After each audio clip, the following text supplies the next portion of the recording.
Kwame was a beautiful, tall giraffe that lived in the savannah. His fur was fine, soft, and had beautiful beige patches. Everyone loved to look at him. He could run as fast as Kenyan runners. Yeah. And loved to dance with Kamba traditional dancers. He could sing too. All other animals loved to sit around and listen to his stories. But the best thing about Kwame was he thought of himself as a lion. He felt like a lion. He would strut majestically in the savannah like the mighty lion he thought he was. When he looked at his reflection in the watering hole, he saw a fierce lion, glorious, mane and all. Sinamna you. The hyenas always treated the other animals at the watering hole badly, and this would worry Kwame. The hyenas would bully the other animals and sometimes try to chase them away from their home. Kwame wanted to do something about it.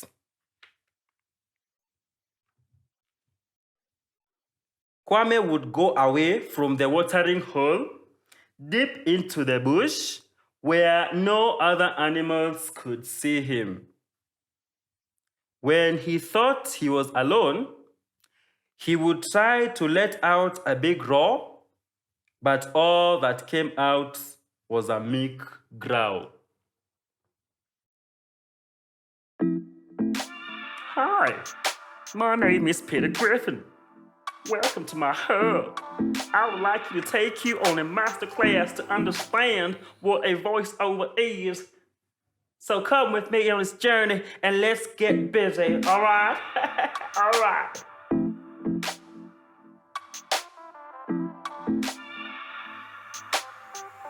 My name is Kihiu. I am a voiceover artist.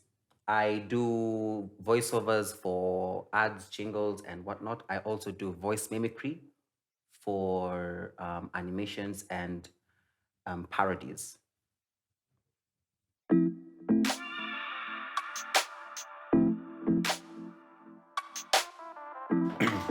So I started voiceover artistry in high school. I used to be in the English club and drama club, and I used to do solo verses and oral narratives, and that kind of put me in a space where I felt like I had a skill that I needed to push, because I was very good at also mimicking different characters from cartoons. At that time in my high school years, that is what I was mainly focused on. That was like my main content: cartoons and animations.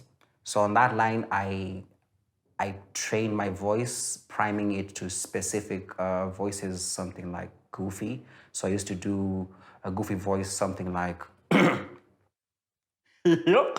Welcome, everybody. Welcome to Mickey's house, and today we're gonna have fun. Yep. you know, or just basically anything that made me feel like I could push my voice to do something different from what I'm normally known for, like when I speak. So I had to find comfort in doing this as a talent. Then maybe after high school, I got a gig from a friend of mine called Loie. At that time, she was looking for real estate, and she met with my mom. And my mom told her about my skill, and she created a platform for me to push myself and work with the company where she is currently at, which is Buni Media. So on that line, I push my artistry. When I'm not in Buni, I do it on my socials as a just for fun.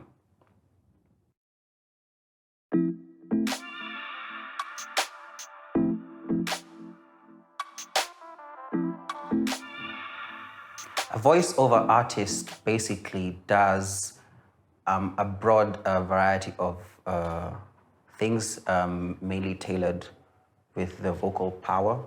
So in my, for example, in my way of doing it, I do adverts for the most part. I do jingles, and when I'm not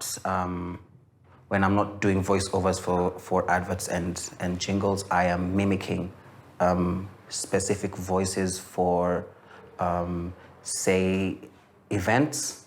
When I'm called out to be a mascot and I have a puppet on, and I have to speak like a specific character, say in a movie or in a cartoon, to mainly just entertain audiences.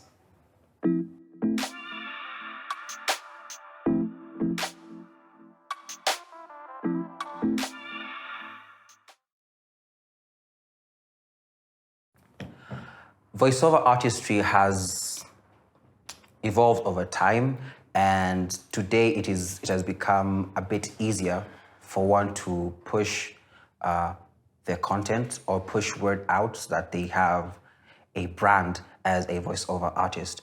So the first thing that you need to do, of course, is tons of practice. If you do know that you have the skill or the talent to be a voiceover artist,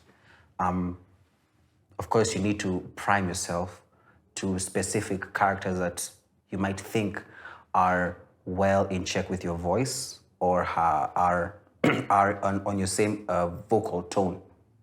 So something like if you do an ad of sorts, you can do something like practice Johnson Wakazi, like what I do on my end, or you can choose to just do something that many people would know, and then create demos using the same, then push that content that you've made, those demonstrations, to companies out. Only then will you be able to create like a foundation for yourself as a voiceover artist.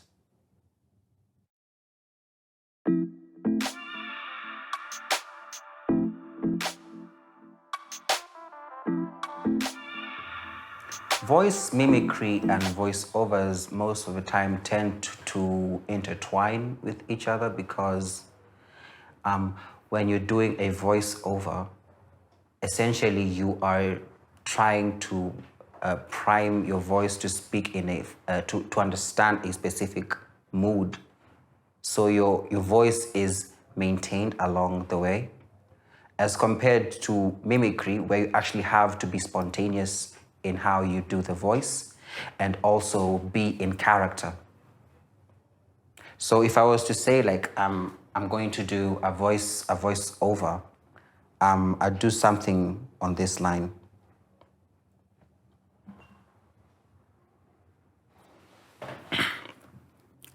Do not forward to persons under the age of 18 years. Excessive alcohol consumption is harmful to your health. Not for sale to persons under the age of 18 years. If I were to do something like a voice mimicry, I have to be in character. So I do something like Uncle Roger, Nigel Ong, the comedian. So essentially he speaks when he's very hyped. So, and then he's an Asian trying to speak in English, like an Asian who just moved to America trying to speak in English. So it would be something like, hello, welcome to my channel. My name is Uncle Roger. Today I'm going to show you how to do egg fried rice. Now what you need, just three components. Egg, fried rice. Let's go and do the cooking. Something like that.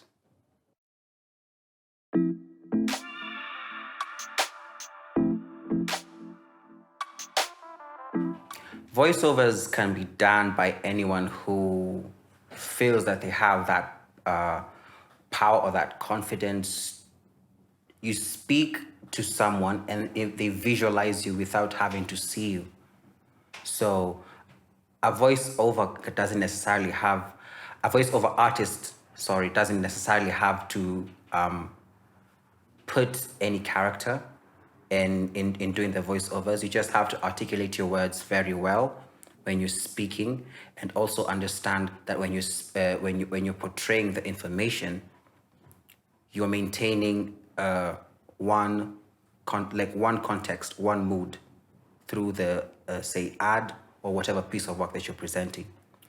Voice mimicry requires you to have an innate character from within, because not every voice can be done, and you also you also have to know what people to follow. So if you're going to like do voice mimicry for practice, you have to like have specific artists that you follow, and you do the voice according to how they speak.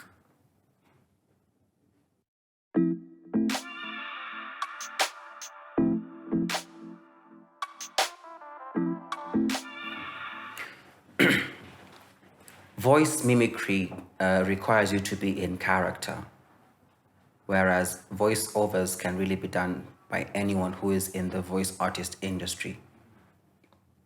So if you're going to do, say, like what I just did, I mimicked Uncle Roger, you have to know and understand how he speaks, how he behaves on or off camera, such that if you're doing any content in front or away from a camera, you can easily get into character and do the voice without any pressure. For a voiceover, you don't necessarily have to be in character, just articulate your words and breathe when you speak.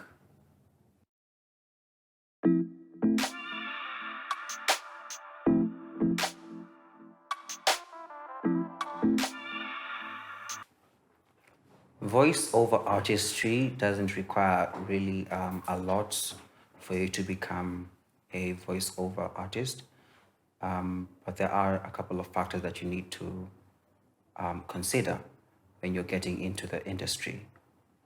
So number one would be to understand your vocal range.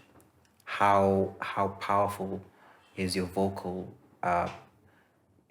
skill, and where does your voice lie? Like how do you speak? Like what tone or variation do you have? Then the second one would be mastering your areas of vocal expertise. So if, let's say, you're good at making voiceovers for advertisements, so you follow on that line, you create a sort of playlist where you have multiple ads and jingles from previous people that you follow or might have subscribed content from, and you train yourself to understand, you prime your mind to understand your voice and how it's projected, and then you practice over time so that you become a brand of sorts for yourself. The last one, maybe this is on a more a more rural or say country-based aspect.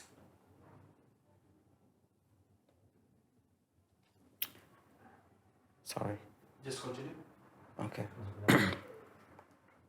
Have a better understanding of the accent backgrounds that you have when you're doing voiceovers, because there are times when you're tasked with doing a voiceover, but you're told, like for example, you need to speak in a specific accent.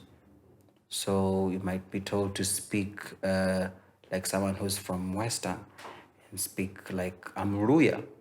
Na utaongea tu kama huyo mtu, unaona? Or you could choose to speak like a person who's from Mombasa, like a Swahili person, and you maintain that energy through the content that you're supposed to portray.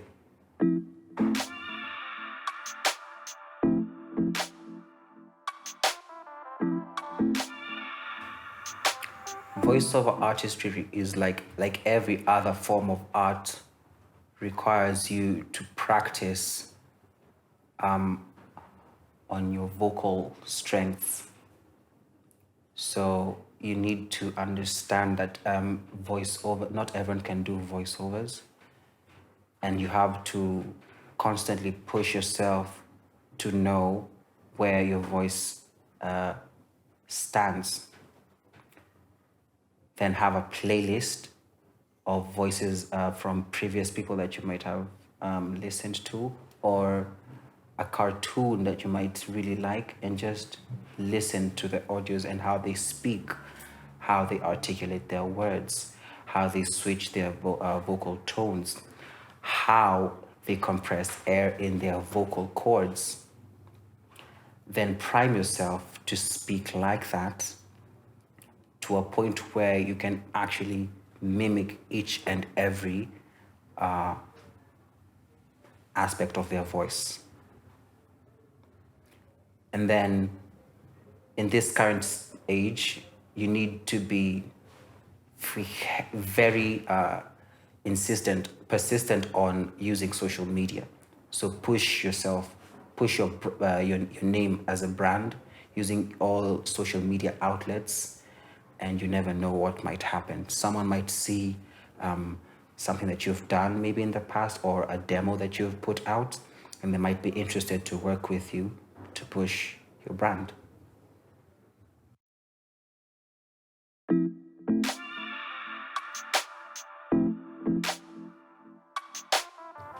So the voiceover artistry industry has different types of voiceovers.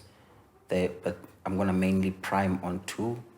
There is a freelance voiceover artist, and then there is a licensed voiceover artist. So freelancing, basically you just do voices like demonstrations from like previous voiceover content that you might have listened to, and then you push out that content using your social media outlets. Whereas something like a licensed voiceover artist, I would say they need licenses because maybe they become too influential, or their voices have become heavily used by people on social media, and hence they need a license for governing the use of their voice in content by other artists in the creative market.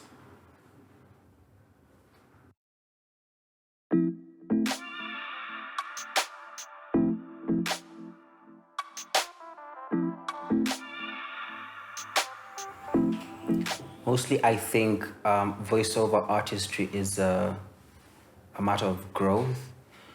Whereas when you start your career, you start as a freelancer, and you're constantly pushing yourself to get known by companies and organizations. Although at times it gets to a point with the current state of how social media runs, and how easily the algorithm can push content so that you become viral, you get to a point you're going to need a license so that people do not use your work without your knowledge. So like a form of creating credibility on your end, so that no one has to use your voice without you having to know why they used it.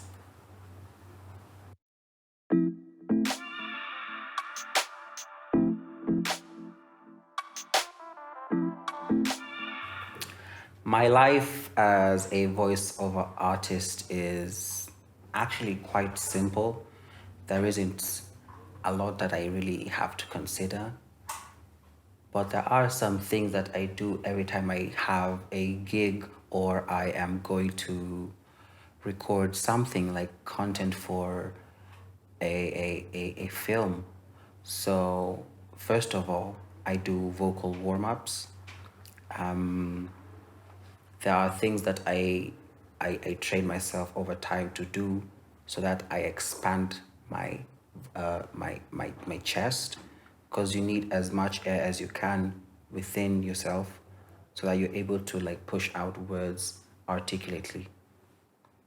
I could also tell you that it is good to do like light workout to burn cardio, and also like keep your body proactive, because when your body is active, it behaves better than when it is just feeling mundane and you're on just on a regular.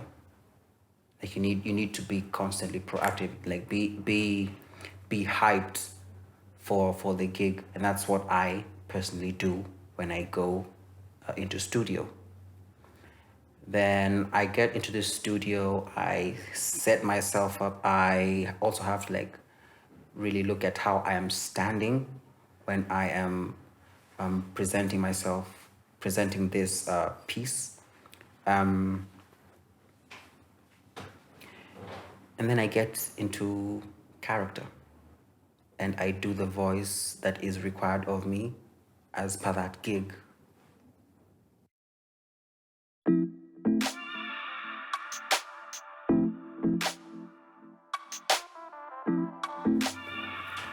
So I want you to visualize yourself normally speaking.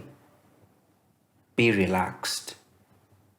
Do not have any motion in yourself. You're just at peace. And maintain this relaxed speech for 10 seconds. So I'm just going to speak like this for 10 seconds. And as you notice, you can understand that I can speak and change my tone and go higher and speak like this, but at the same time, I can go back to where I was. The second one is vocal warm-up for checking your vocal range. So personally, I am broad-based when it comes to voiceover artistry, because I also sing. So I'm not going to sing today, but what I can do, I can show you, is one of the skills, and I do this. It's kind of weird, but trust me, it has a lot of effect. So it goes something like this.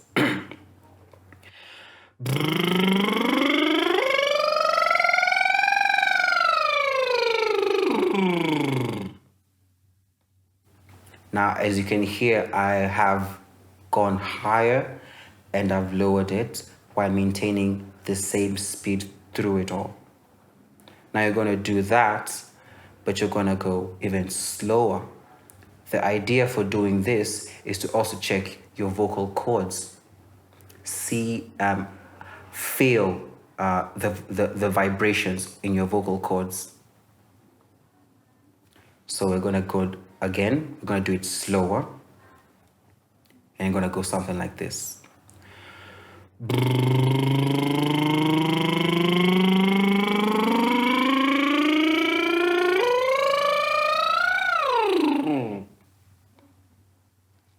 I'm going to do it again.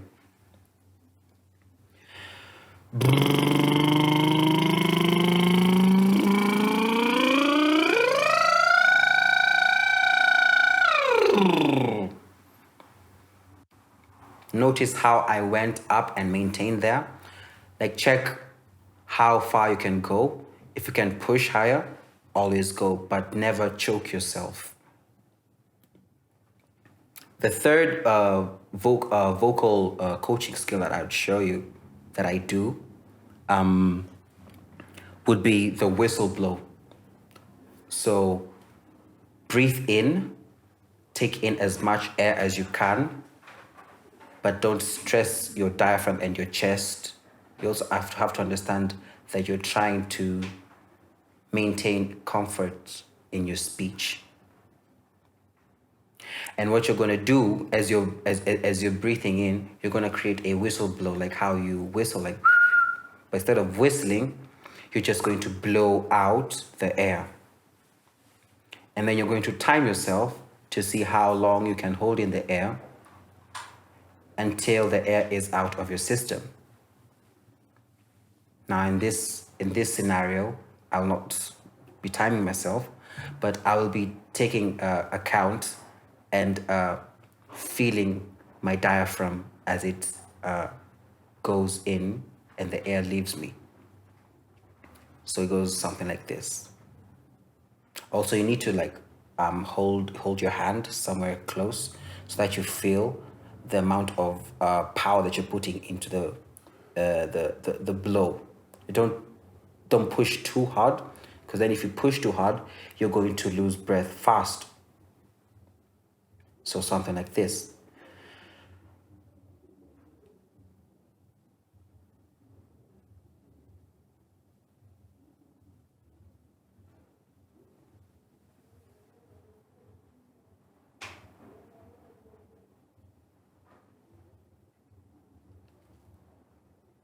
And you do that over and over.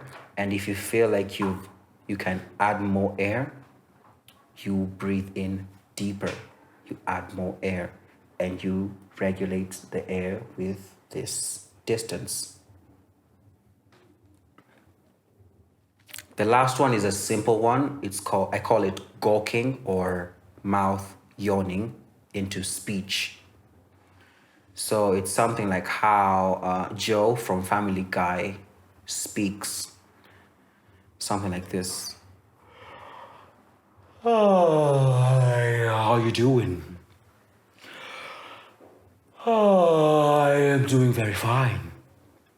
Notice when you speak, you're engaging your mouth more, your lower jaw is open, so to allow as much air as you can into your esophagus down to your lungs. Hi, how you doing? I am doing fine. And you do it over and over. It's going to help with your vocal articulation.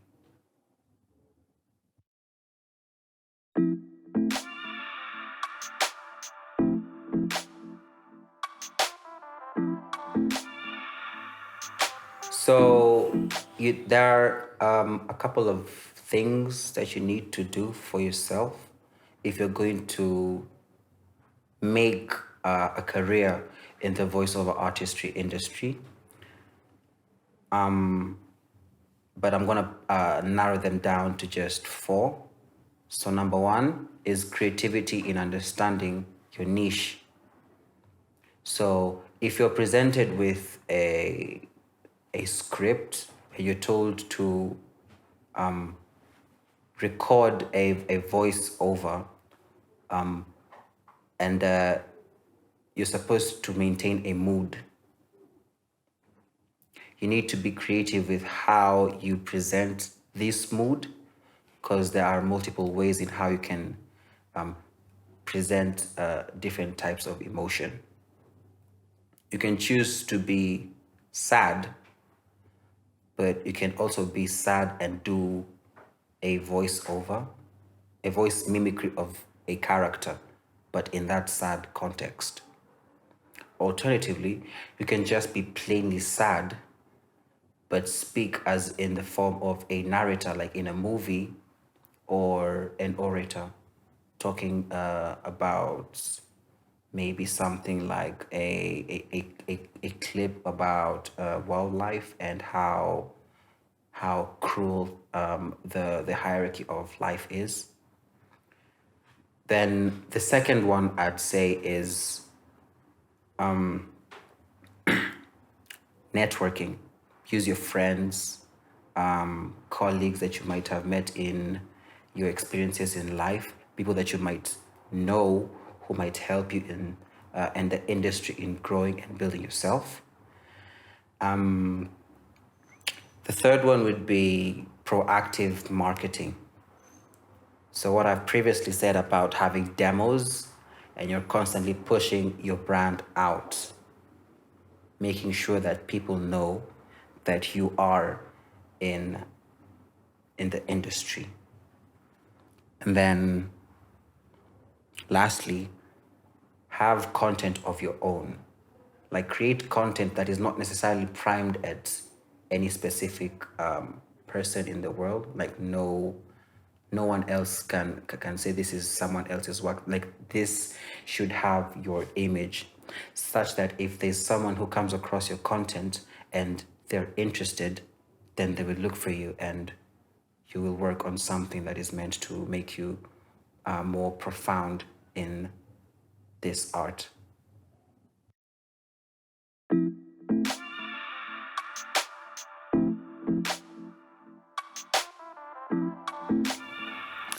So I don't think there are so many things you need to consider as do's and don'ts in the voice industry. But I'm going to give you 3 things that you need to do if you're ever going to thrive in this industry. Number 1, always try out new things. You need to keep up with the trends. So if you find something that's maybe you've subscribed to content somewhere and someone pushes out something that might interest you, take that and add it onto your playlist and constantly practice with it so that you're able to create demos with that and push that now to companies. The second one would be making use of your social media. As a voiceover artist in this industry, if you're not using social media, it's going to be very hard for you to make a name for yourself. Build a brand around what you can do, what you can bring to the industry. So social media will lessen the effect. It will make things easier for you. And so at some point you're going to need to invest in your social media so that it helps push whatever content you might have on your platforms. The third one would be attending workshops or setups that are mainly aimed at enhancing your voiceover skills, because we are always constantly learning as humans. You cannot expect to be perfect just by sitting down and not looking for people who are like-minded. So connect with people and share ideas on how to better yourself. The next 2 things that I would say not to do is avoid harming your voice. Your vocal cords are your powerhouse, essentially. So the moment you put yourself in jeopardy, so like take cold beverages, it affects your vocal cords. Maybe lean on something that is warm towards being hot, and then constantly do voiceovers for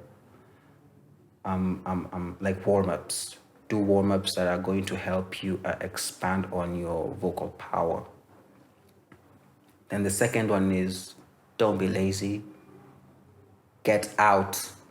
Go look for these people that you might think are going to be of use to you and show them what you have and thrive.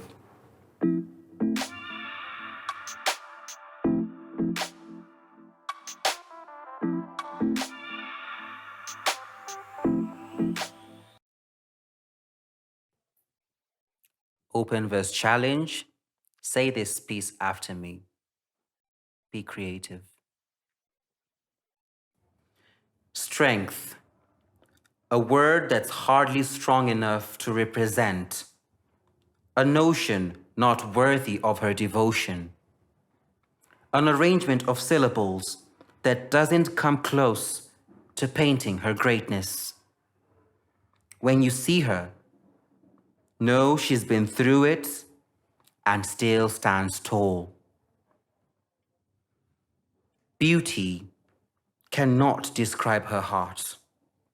Her soul, the spirit that in her resides, is not all she has, for what you see is less than who she is. Used to objectify and vilify her, yet even that cannot stop her. Whoever she is, the wonder she brings is more glorious than the word itself.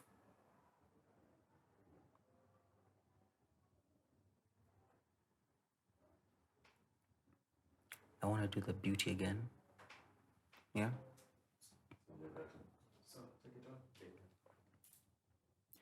Beauty cannot describe her heart, her soul, the spirit in her resides.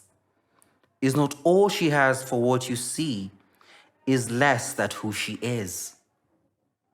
Used to objectify and vilify her, yet even that can't stop her. Wherever she is, the wonder she brings is more glorious than the word itself. Thank you so much for joining our masterclass. I have been your host, Kihiu Gashango, voiceover artist, ventriloquist, musician, and friend. You can find me on my social media outlets right here. And we'll talk more when you find me there. So thank you.